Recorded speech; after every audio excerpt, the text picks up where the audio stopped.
welcome to WNHH-FM's Dateline New Haven. This is Paul Vass inviting you to look behind the headlines on the stories that make our community tick. We got two people in the studio today who are making Newhallville tick like it hasn't ticked for years. Folks, you might think there's no election campaign going on in the Democratic primaries this year in New Haven, even though it's an odd number year. There's no mayoral primary. There's no primary in Fairhaven Heights. There was supposed to be.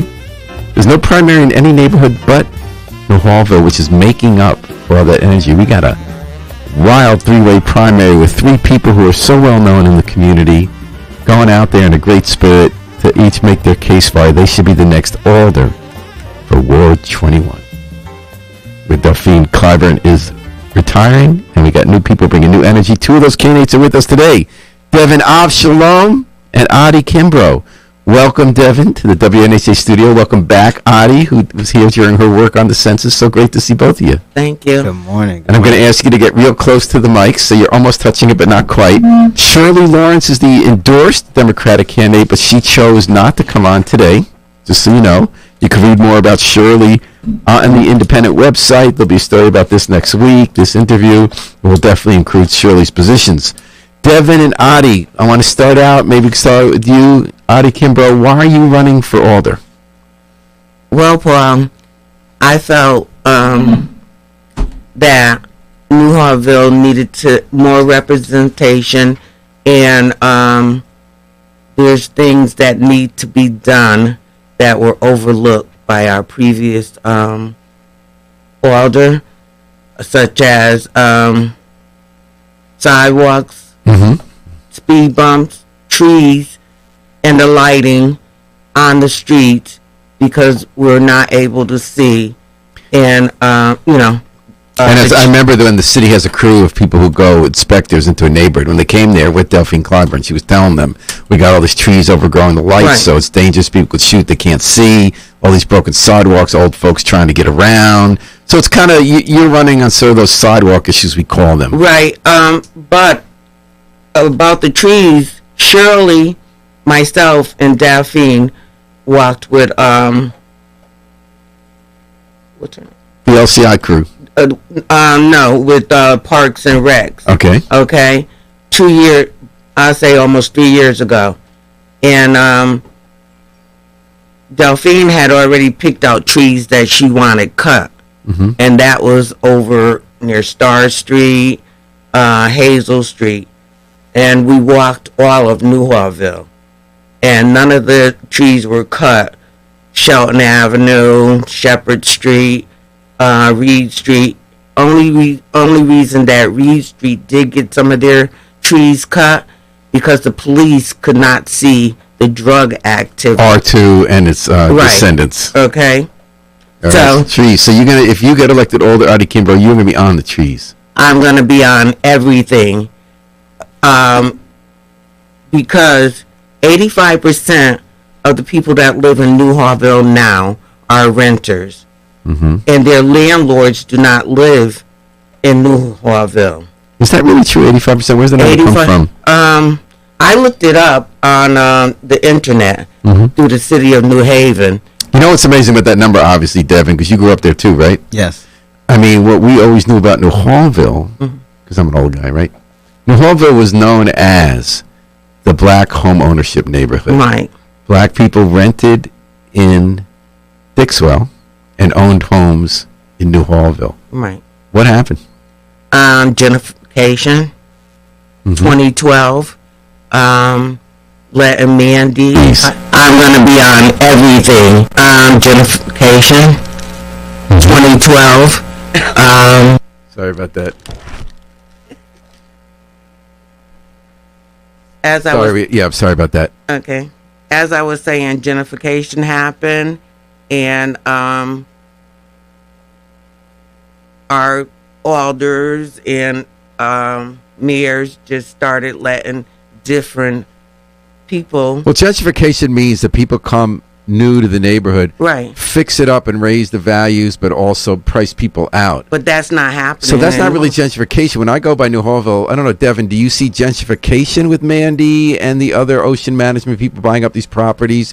Or is it more that generational wealth slipped by and that people came in and bought properties cheap and milked them with Section 8 rents. Right. And Yeah. thank you for having me, Paul.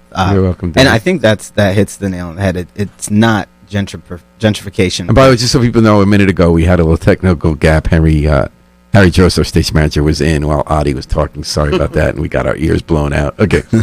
So it's not gentrification. It's not gentrification per se. I am actually a product of, this that strong Newhallville black home ownership, and I understand. I'm going to ask you to get real close to the mic. Sure. So I can hear you. I understand exactly what you were saying about generational wealth kind of slipping away. What happened often is folks came up, migrated during the Great Migration from the South, purchased these homes, worked in places like Winchester Factory, and then as they got older, passed on. Sometimes their children decided to keep the home, and what we're finding more often than not sometimes is that folks will sell, or due to the rise and the increase in violence, a lot of people are also leaving the neighborhood.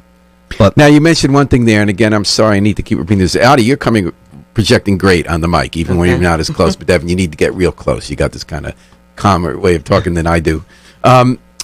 You mentioned jobs. So there used to be as many as 17 to 18,000 people working at Winchester in its heyday. One of the many theories about New Haven's economic changes is that the exact moment when we had this historic migration of African Americans from the South in the middle of the 20th century to work at places like Winchester was right before the jobs all moved away.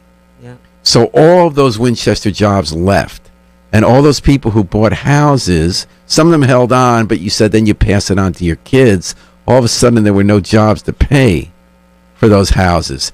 But I agree, you both brought up a lot of other factors. There was crime, which is related to that, right? Drug abuse, which is related to that. So when I look at the landlords who have come in and not really invested in those properties but are making a lot of Section 8 money, and how we've gone from a homeowner to a renter neighborhood for the most part, but not completely. Right. We got great pockets of home ownership, right? We got like the NHS houses, no even housing because the people bought right around Winchester and Ivy Street. What you say you were a product of that, Devin? What happened? Did your parents own a home? Did they work at Winchester? What's the deal? yes, so my grandparents, Roy and Dora Smith, they own a home that I live in. Really? Yes. Where is that? On Star Street. And what are their names? Roy and Dora Smith. Dora? Yes. So where did they work? My grandfather worked at Winchester for a while. My grandmother worked at various healthcare facilities in the city. And there are still healthcare jobs. That's what I'm just saying. It's not so simple to say it's all one reason, right? Right. And a lot of most of that generation came up to work in the factory. Where did they come up from? North Carolina. Where? That's Yes. where it seems like so many people came from. Where they come Absolutely. My folks are from Winterville, Greenville, and Ayden. And Wow. I mean, So your parents came. They bought a house on Star Street. How about your parents? yes. So my mom, that's where she grew up. And essentially it's where I grew up as well. My dad is from the Hartford area, but all of my mother's side, we're all located. And where did your mom work? She works at a hospital. Okay, so that's where the new factory is, Yes. right? The Right. hospitals New grew, factory. Eds and Meds. Mhm. And then who owns the house? Right now, it's been passed on to my mom and my aunt and my uncle. And you live, what a wonderful thing, intergenerational living Right. together. So you're all living there. Yes. Is Well, there- right now, I'm the primary caretaker of the home. Okay, is there a line for the bathroom or no? Pardon? I mean, is there a line for the bathroom? It sounds like Oh a lot no! of people- Oh no! Right now, I'm the person really there taking care of everything. And where do you work, Devin? I work for the Connecticut General Assembly in Hartford at the state capitol. I'm the Labor and Public Employees Committee clerk and legislative aide to State Representative Robin Porter. Okay, and then Adi, you're retired. I am. You had a career in retail, correct? Retail, insurance. The last place, Century Insurance. I retired from there. I live on Shepherd Street. And do you own your house? No, I don't. So you rent. And No. who's your landlord? It's a family house. Okay. As well. That's good. Okay. I think. And I'm the only one that lives there now. All right. The grandparents, my son's grandparents, Beatrice and David Spann owned this house. Are they related to Warren Span? Yes, they are. Okay, small world, huh? And my son's I love Warren. my Warren's not son's around father's name is Warren Span. Same Yeah. Warren we're talking about? Yes. Okay. Oh my goodness, Yes. Addie. Okay, this is getting deep. Okay. All right. Paul, I wanted Yeah. to double back to the question you asked Addie about why we're running, why she's running, why, Mhm. and talked about why I'm running. So for me, when I heard the voice of community members, community leaders, looking to really capitalize on this specific moment in time in Newhallville, with having, God bless her, having had one alder for an extended period of time, coming off Since of 2011, we're talking about a decade. coming off of this pandemic, which we're still in, but Mhm. all of the devastation that essentially has been wrought in Newhallville. And then it positions us to really boost, to take things to the next level in Newhallville, addressing concerns such as violence, such as traffic calming measures, such as providing more youth opportunities for engagement and recreation. Mhm. Also really delving into what it can looks like to bring jobs, get more skilled trades, people train for skilled trades in our neighborhood, etc.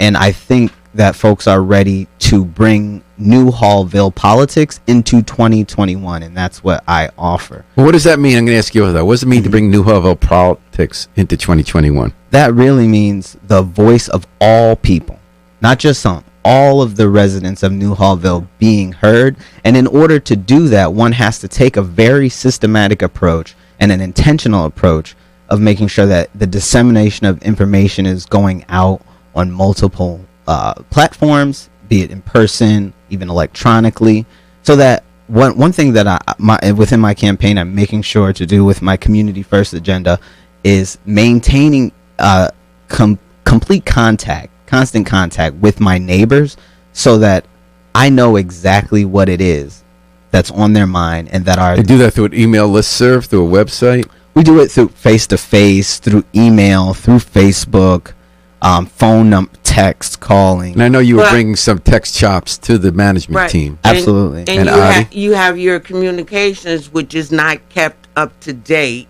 to inform the residents in Newhallville. This is what was brought to the management team. And I went on there the other day, and there's no information. Only vote for Devin. So your communications, which you brought to the community, should be utilized more than what it is and kept up to date. Oh, I think that what we can say honestly about that is we have been keeping our communications up to date. And what we do is we reach out to people, we post things that other folks are doing in the neighborhood on Facebook. And we have, like I said, we have multiple modes of communication. So sometimes we're working with people through text, sometimes we're working on the phone. What I don't want to digress too much from the point of our conversation, but I was in a pretty bad car accident not too long. Sorry to hear that. What Yeah, happened? thank you. So that did disable me a little bit. You okay now? Oh yeah, I'm absolutely fine now. Hey, can I step back one thing you're saying? You're talking about bringing New Age. This is a historic moment with the change in who's going to run the neighborhood to tackle the challenge you have in Newhallville. Newhallville, like all urban neighborhoods, right, has serious specific challenges. But I got to tell you something. When I look at the two of you, and I don't live in Newhallville, right? So I'm talking as an outsider to the Okay. neighborhood. I think Newhallville is this amazing place in recent years. And I think of the two of you as part of the reason that is. There is no more engaged management team. I know you've had issues with it, Adi, but there's no more active management team than Newhallville's in the city in terms of just individuals, citizens who don't get paid, who Right. create so many activities and bring so many people in the neighborhood to ask them about their big plans.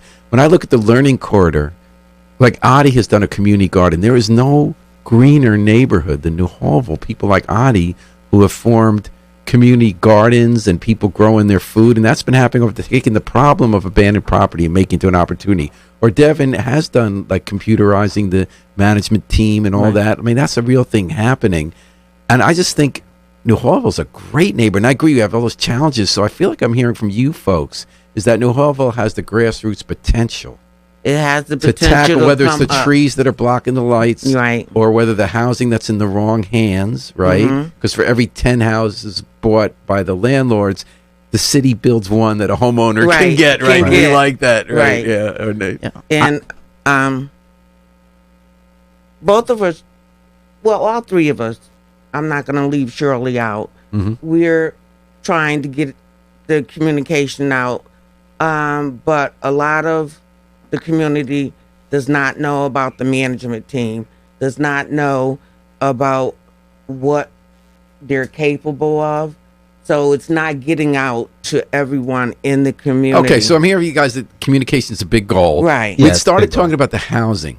Absolutely. So this place that used to be homeowner central for the Right. black community is now owned by largely out-of-town people who have too much property in their hands, right? Yeah. We don't have to cast aspersions on them. They just got way too much stuff than they can handle, and they're getting Section 8 rents, so the money's coming in. Right. What do you guys propose? Let's go first to Devin and then Adi to deal with the issue of this 85% rentership that Adi brought up and whose hands it's in the condition of housing in Newhallville. Right. Well, I think that there's huge potential to do two things. One, to increase the amount of home ownership, even amongst renters. And there's various programs within the city to encourage and support people who want to be first-time homeowners. So definitely plugging people in with programs. And even we have someone close to the home. former Alder used to fight neighborhood housing services, and neighborhood housing services used to get tax credits for people who like have blue collar jobs to buy older houses and then get extra money so they could afford to have new boiler systems and structural improvements to houses without the cost of what normally cost under gentrification, because there are all these as a nonprofit Right. they could tap into it. Is there a way to expand that on a scale, or I guess I interrupted you? Well, Talk about no, number two. there's neighborhood housing services. We also have our good friend of Newhallville, Eric Clemens, Right, Concat. who he's working on something similar. You know, I don't want to speak. So to programs his- that leverage philanthropic and government money exactly. to help working people who have a paycheck but aren't rich to buy these beautiful old houses, Right. and get them structured in good shape so they can be handed down the way yours is handed down and out of yours is in a family. I mean, you Right. guys have these exceptions. Exactly. And then there is also the second point, which should come from, I believe, City Hall, from the Alder, especially is working with these large management companies and finding a level of acceptable accountability, which doesn't discourage further development, but really holds them to the standards that need to be kept. And how do as we far do as- that? Well, I think a number of things could be done, and I think it fluctuates from possible fines all the way to just helping and encouraging their tenants, like neighbor to neighbor, on how to keep up the property and incentivizing them to do that through like community-based interventions. So working not just with the landlords but with the tenants. Absolutely, Now- it takes a like an all-encompassing approach. And how about you, Adi? What are your thoughts about how to deal with the current housing situation in Newhallville? People keep saying low income, affordable housing. A lot of, in our neighborhood, yeah, you can put affordable housing, but then you run the risk of it not being kept up, being like the projects. But are you talking about homeowner affordable housing or just rental affordable housing? Rental affordable housing. Reverend Kimber asked about that a lot. And I think that it would bring the property value down. So what would we like instead? So instead of affordable housing projects, you'd like to see what? You can do like duplexes, you know, two people on the side like Brookside has, or, you know, how they did that over. And So you're saying smaller level housing? smaller level houses. Then also out there, they have rental property. I'm not rental properties. Homeowner. A homeowner. So they're mixed together. And I go out there and it's kept up, you know, and if you put tall buildings. But that's homeowner owned. So you just no, want to make but sure there that are renters too. But I mean, it's housing authority owned. Okay. We're not talking here mostly about housing authority, are we? Outside of Daisy Street in the ward. Well, you can bring. We have a lot of vacant properties that housing authority can build. And you'd like to see the housing authority build a Brook style instead of just Daisy Street. That's for seniors. And Sherman Parkway, yeah. Right, in Sherman Parkway, you really don't have any renter housing authority buildings in our neighborhood, even though because it is residential, but it'll still be residential. But you could do duplex, like I said, just two people on each side, and even put homes there to own. There's enough property, in Newhallville and vacant lots. Okay, and we're talking to Devin Absalom and Adi Kimbrough, two of the three candidates in a September 14th Democratic primary in Newhallville's Ward 21 for who's going to be the next Alder. It's the race to watch this September 14th. I'm Paul Bass, your host, WNHH. So there was a big disappointment. There was a big plan for Newhallville to bring a co-op laundry in the vacant welfare building, state welfare building on Bassett Street. For generations, that's where people lined up to get welfare and other state assistance. It's right there on the canal trail. I know that some developer would love to snap that up, because you're right on the canal trail. The city wanted to put a co-op laundry. You got all this money to plan it out. They had it lined up that Yale and others would be customers, Yale New Haven, so that it could financially work, get local people hired. It's gone. It said it would cost too much to fix that building. So where do we go next on that building? Well, Paul, Mayor Alder wants to put the Board of Education in that spot. All right. That actually was that plan was abandoned. About the Board of Education. It's kind of like not central enough. Yeah. Yeah, it's not central enough. I was here in the Armory. I think there is a lot of potential for that building, and the biggest question that I've been hearing, at least coming from the city side, is how do we fund it? And this is another reason why I'm asking people and let them know this race is urgent, asking them to vote for me, because one of my strong suits is creating partnerships with nonprofit and for-profit businesses in order to get that building so that it from the community is basically saying they'd like to see it have community-based resources. And in order to do that, we'd have to be able to fund the operational aspect of the building, which would require outside partnerships. So it's not an impossibility. It does take a level of planning that would require the Alder to be involved as well. What would you like to see in it? What would you like to see the building be? Yeah, what I'd like to see is what residents have told me, whereas they'd like to see some youth recreation opportunities, mentorship programs. I'd like to see programming focused on STEAM, science, technology, engineering, arts, and math. Some other folks said that they would like to see like a job hub, even if it's just somewhere where people can go to sit down on a computer and apply for jobs or have resume building skills. I think that. So you want a social service and youth rec place. Right. I think we can say that broadly, but what I would like to see, and the only thing that I could really commit to, is taking the ideas of the people, the voice of the people, and making it into a manageable and operational plan. So where's the money, basically? How you gonna find the money? Exactly. And I do believe that as far as this race goes, I'm the most capable candidate to do that due to my experience. So what would be the example of your experience where you've worked with nonprofits or for-profits? Sure. Well, for one example, I'm on a part of the NHE3, which is the New Haven Equitable Entrepreneurship Ecosystem.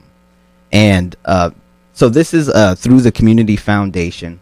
And the purpose of the NHE3 is to convene leaders, community members, and entrepreneurs in implementing short-term infrastructure projects and devising a long-term strategic plan.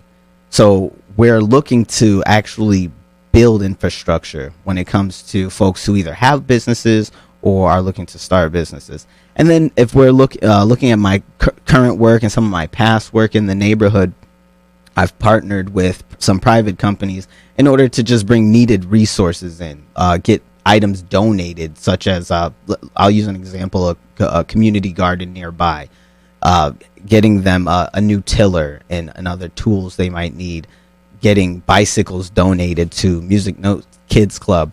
I mean, those things are really community centered and community based, but I really also want to make people aware of my professional experience, which also has required me to work with various different businesses. And I can speak to that somewhat with working in the Connecticut General Assembly, but I've also worked in an accounting office, so I've had to work through budgets. And then I've also worked in a program where I was what was called a wellness ambassador, in which I went to various different senior centers, businesses, the local police department, and had to find ways to raise money, also put on programming, health-related programming for seniors. Okay, now I want to let Adi talk Could about. I toot my horn a little bit? Yeah, too? yeah, I love the tone. We're tooting horns here on Dateline New Haven. So I think you both agreed you want to see social services, youth programming, jobs. Right. Devin just laid out reason he felt he had experience to bring resources and partnerships to the table. Right. Adi. Okay. The reason why I think you should vote for me is because I'm on the board of directors of OIC, that Opportunities Industrialization Center. Right. That helps find jobs. You do not pay for this program, these programs.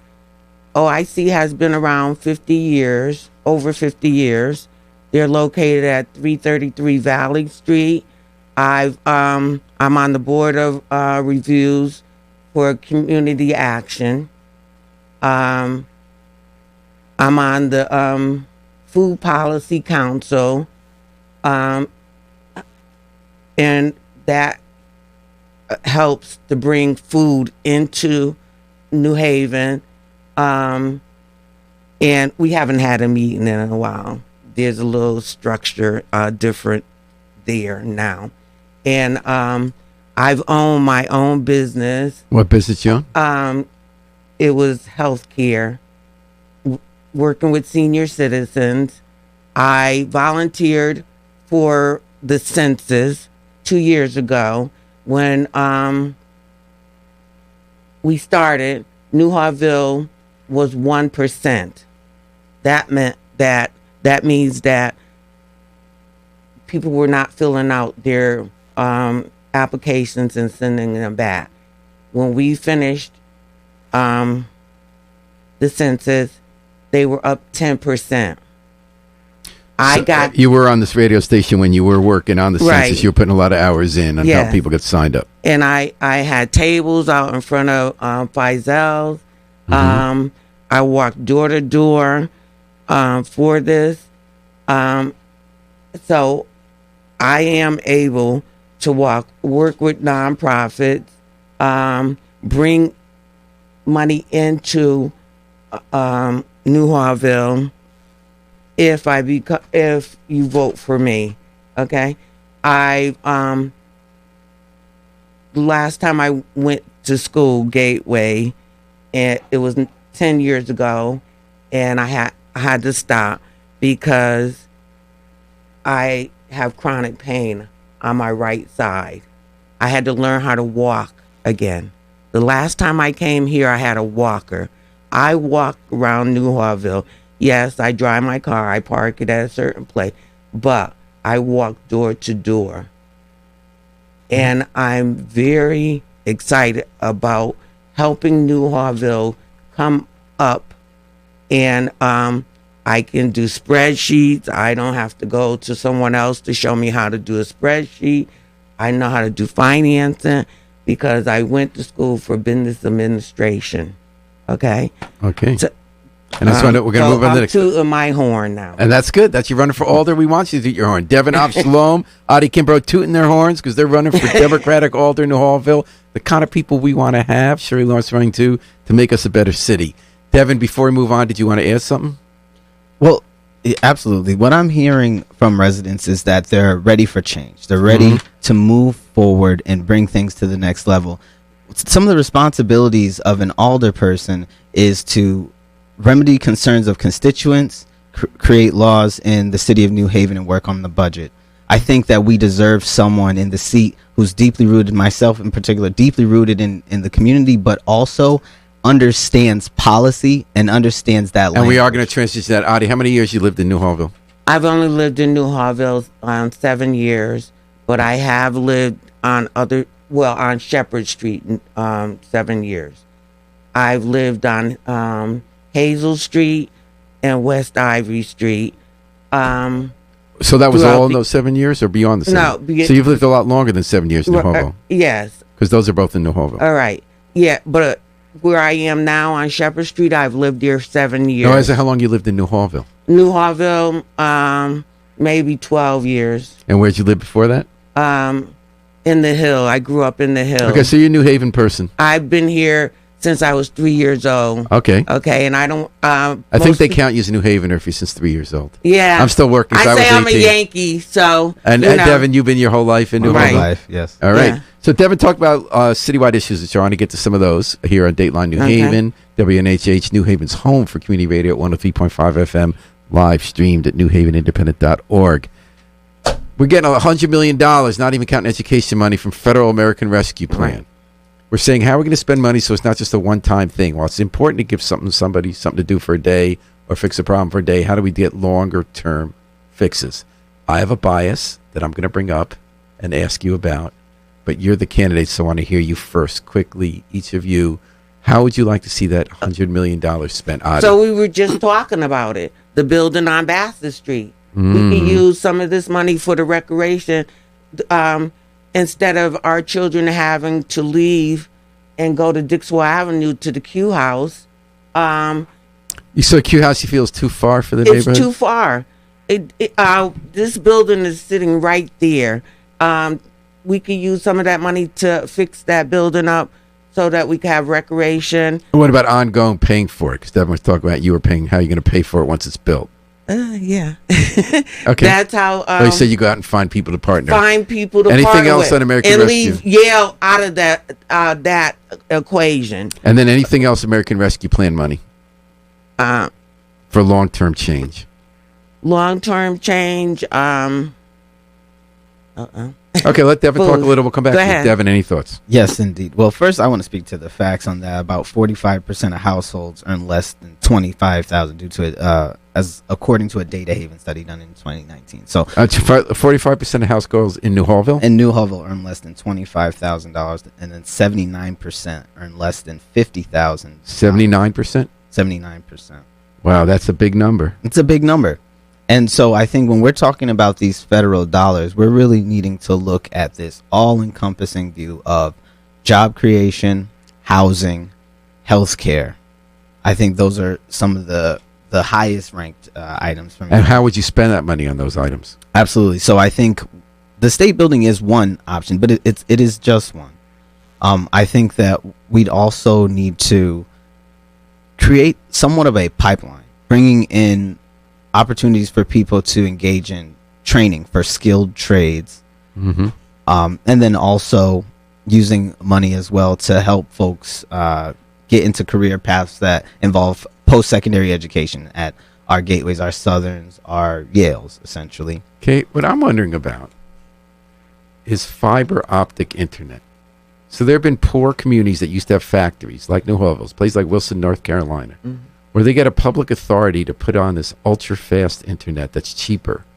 And what happens is that low-income people spend half the money to get much faster internet and can actually create jobs or get those kind of opportunities for job training, education, or just develop tech stuff if they learn it in their house. But more importantly, companies want to locate where the internet is very fast, especially the companies, whether they're medical research, or any kind of startup, where the internet is fast and cheap. I'm wondering why we're not having an American Rescue Plan that's right in Newhallville. Whether that's partnering with Housing Authority property on Sherman Parkway or Daisy Street, or whether it's I don't know. I just well, that's my 2 cents. I'm not running for the office. That's a good idea. Some of that is actually in the works with the idea around, although I don't know if it's connected to the federal dollars yet, but about equipping our community with internet. We saw some of that during the pandemic when various schools and churches allowed themselves. Comcast, which fights to keep fiber optic providers out because they want to be able to still charge us twice as much for half a slow internet. I was not impressed when they gave a few freebies out. I think they used their political muscle to profit. But anyway, sorry, we're getting way off the track in Newhallville. Ward 21, where Adi Kimbrough and Devin Avshalom. Sorry, Ward 20. I'm sorry, I keep saying 21. Ward 20, where Devin Avshalom and Adi Kimbrough are also running with Shirley Lawrence. What about crime? Now, Newhallville's not the only place there's crime in New Haven. Crime is up. Over. A lot of young people living in crime. Why is crime up, and what would you do about it? Who wants this one first? I keep trying to figure out why it's not even, they keep saying young people, but some of these people are 40 years old and they're getting killed or they're shooting. Including two recent shooting victims, they're 30s and 40s. The one was 59. Yeah. There was a woman outside her house in the Hill, just got shot. Okay. And on Crescent Street 2 weeks ago, right, person got shot. At the same time, in Newhallville, there was 5 shots going off on Shepherd and Butler, okay?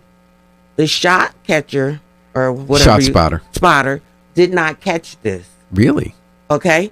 And the police said to me, maybe because at the same time, the shooting was happening on Crescent Street. So that needs to be addressed. So you think shot spotter needs to be improved? Right. And there is talk about more video, more shot spotter expansion, right. Although Reed and Butler Butler Street's sort of shot spotter central right now. Okay, yes. I don't know if they could fit more cameras and shot spotter there. Right. But my thing is the shot spotter didn't catch so that at the same time. So we need to get simultaneous shooters. Right. And the police stay on Reed and Huntington Street, okay? There was just a shooting last Monday just passed, all right? And the car just came down, shooting, and another person standing there shooting at. This has to stop because children live all over in our community, Ward 20. They are afraid to come outside. I talked to children at King Robinson through LEAP, and they were from 5th to 8th grade. They the 8th graders said whenever they graduate from high school and decide to go to college, they do not want to come back here. They don't want to come back to their own community to help out. So, Adi, what would you do about it? I know you can't stop one person, but what did Alder do? We have to have more conversations with our community.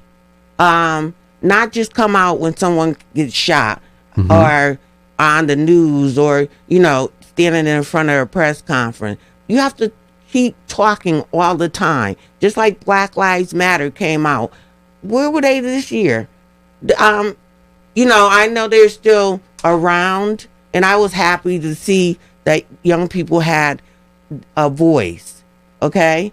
And that they marched. But don't stop marching. Stand on the corners. Talk to your peers. Continue to talk. See what's wrong. See what's going on. And that's what the alders have. If I become alder, that's what I plan on doing. I walk by myself in my community. I'm not afraid. All right? I'll stand learning quarter on the corner. Please tell me what is wrong. And then Jaywan, how can we fix it? Okay, Jaywan Carter says, hey, Devin, hey, Adi, Jaywan. She speaks the truth about the shot spotters not picking up gunfire. This is a big issue. All right, Devin, what would you do if elected alder about crime, and why is crime up? Absolutely. So, I want to start with conversations with the community are important. That should be ongoing, but we definitely need more.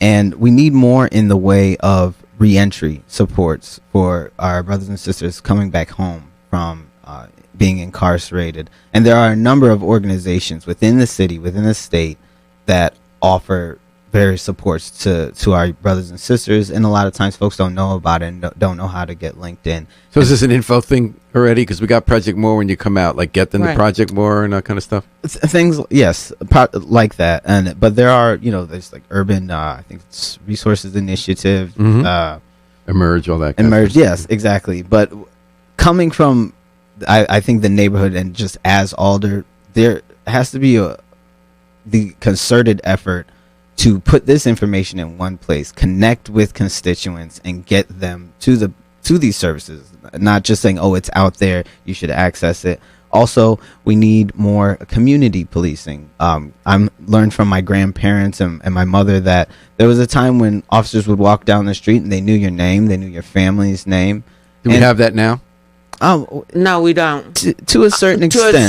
To a certain extent, and I also understand that the police have a terribly difficult job, so there has to be an exchange both ways of us working with one another. I mean, and then the violence, the increase in violence, they go back to systemic issues, which is why, in my community first agenda, I am very focused on economic development, very focused on, like I said, bringing skilled trades, bringing partnerships with for-profit, nonprofit businesses in so that we can build from the ground up. I think the residents of Ward 20 are ready for an Alder like myself who will do more than just come out on the street corner and talk to them, but will meet with experts, meet with them. Honestly, the community members are my experts, but also meet with scholars and experts in the field, look at proven models from around the country. You have to stand on the corner and talk to the constituents, absolutely, to get what they want done. Right. And if you don't want to stand out and talk to them, or you want to stand and go to meetings and stuff like that, that's not helping our community. So let me be clear here. Wrong, you have to stand on the corner, and that's what. If you elect me, I will be there, not in a boardroom. My favorite comment is here from Jaywan. With the rise of violent crime, we will be approved for another burn grant. 3 exclamation points. So he's obviously has a glint in his eye when he says that. Right. The Burt grant sent us millions and millions and millions of dollars to get rid of crime structurally in Newhallville. Okay. Did it do that? I don't believe that it did. I didn't. And I think that was a rhetorical question. No. I got Jaywan's exclamation points totally right. Thank you, Jaywan. And I think it does take an Alder who has an eye towards implementation. Making sure that from the top down, that we're looking at the areas in which we can improve and being honest with folks when things are possible and when they're not possible. And just to go back briefly to the comments prior, I started with saying the community, there are expert advisors. And then as Alder, I add an additional layer of the ability to plan, partner, and implement so that we're no longer just talking, that we're actually going ahead and accomplishing our goals. All right, well, I have to tell you, I wish we had 4 hours because I love talking to you guys. I love talking to Shirley Lawrence. Right. I think we have a great neighborhood in Newhallville in terms of citizen engagement. Just wonderful people doing great stuff. The greenest neighborhood in New Haven. Ready for a new chapter. Political leadership is changing Ward 21, not Ward 20, where there's a primary on September 14th, the Democratic nomination. I guess nobody's on the ballot as an independent in November, right? So this is it, December 14th. Adi Kimbrough, Devin Avshalom, thank you so much for coming. Thank you, Paul. I will be on the ballot. Oh, you're on the ballot? You petitioned? Yeah, I already petitioned. Are you qualified and I'm on the ballot. How about you, Devin? For November. No. Okay. Well, why was that? Why did you and why didn't you? Real quickly. Because I really want to be Alder, and I see change in Newhallville, and economically, financially. And why didn't you go for a second shot? Didn't because I'm consistent in what I say and what I do. I'm not going to change party and jump to another party or change party lines in order to have a shot after the primary. I respect the people and their voice, and I know that they know they can count on me to be consistent. So, now, what about you, Adi? He's saying he's not consistent. I'm not changing party. I'm just going to be a write-in. It's not write-in if you petitioned. You're on the ballot in November. But I'm not Democrat or Republican, so I'm going as, all right? I'm not changing. All right. My 30 seconds each, because we're going out here. It's great to talk to you today. Any final thoughts from Devin Avshalom, Adi Kimbrough? Wonderful conversation. Thank you for giving us the time. Adi, 30 seconds. Tell me about why you're running again one last time. Any points we didn't hit? I'm running so that Newhallville can be economically and safe, and so our children can feel better about our neighborhood. All right. That's a good summary. Why don't you keep it as tight as that, Devin? Vote Devin Avshalom Smith for Ward 20, Alder, September 14th. I can't believe you got Smith. I'm sorry. Oh, no, it's fine. Vote Devin Avshalom Smith, Ward 20, Alder, September 14th. If you are looking for the change we need, the urgent change, someone who will actually show up for you and is capable of implementing the things that they talk about, and I'm asking you to hold me accountable to that, then please come out and support. All right. Thank you so much, everyone, for joining us. Thank you so much, Paul. Thank you. I'm going to have you back because it sounds like there might be a rerun, and we'll see. Thank you, Harry Droz, our station manager, for getting us on so many platforms. And we're going to take it out with the Afro-Semitic Experience performing I Wish I Knew How It Would Feel to Be Free from the group CD, A Plea for Peace. This is Paul Bass inviting you to fly free with us all day and all night on WNHH, New Haven's home for community radio.